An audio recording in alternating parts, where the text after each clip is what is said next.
Weathering, soil formation, and mass wasting are fundamental geological processes that shapes the Earth's surface. First, let us define those three. According to Understanding Global Change in 2020, weathering describes the disintegration or dissolving of rocks and minerals on the surface of the Earth.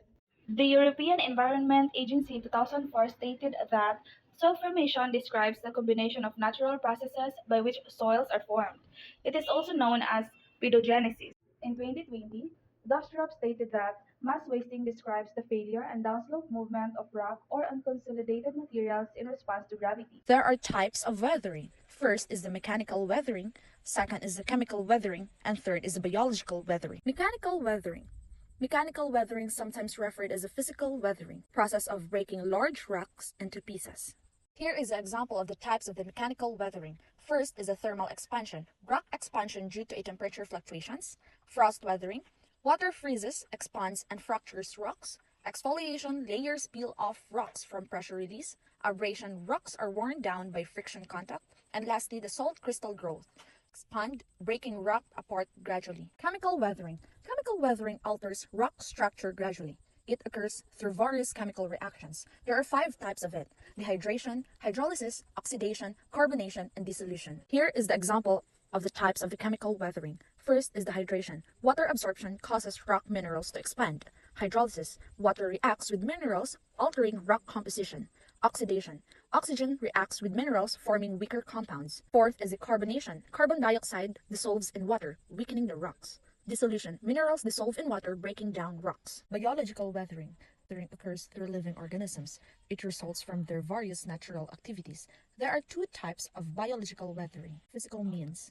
This type of weathering occurs when a force or pressure is applied to break rocks apart or degrade the minerals in them. For example, plants. Roots can biologically weather rocks by growing into the cracks and fractures of the rocks and soil. Then animals contribute to biological weathering by excavating and moving rock fragments. Second is organic compounds. Living organisms contribute to organic compounds containing molecules that acidify and corrode rock minerals. Example plants. Root produce acids that degrade rocks, creating cracks and crevices. Now, factors influencing weathering. So first is the temperature and moisture. Warm, wet condition accelerates weathering. Cold causes freezing cracks. And number 2, rock type and composition. Softer rocks wither quickly, while harder rocks break down slower.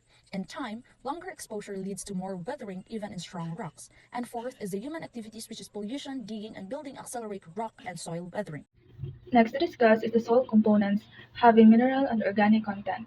The mineral content in soil, derived from weathered rocks, includes sand, silt, and clay, which influence soil texture, water retention, and nutrient availability. Organic matter in soil, mainly humus from decomposed plants and animals, regulates soil acidity, nutrient cycling, and helps detoxify harmful compounds through microbial processes. Processes of soil formation includes parent material, organic matter accumulation, and horizon development.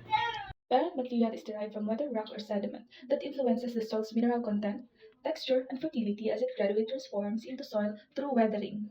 Organic matter accumulation, primarily humus from decomposed plants and animals, accumulates on the soil surface, enhancing its structure, water retention, and nutrient content to support plant growth. Soil forms distinct layers or horizons, namely O, A, B, C, and R, each representing different stages of development and affecting the soil's properties and fertility. Factors affecting soil formation. First is climate and topography.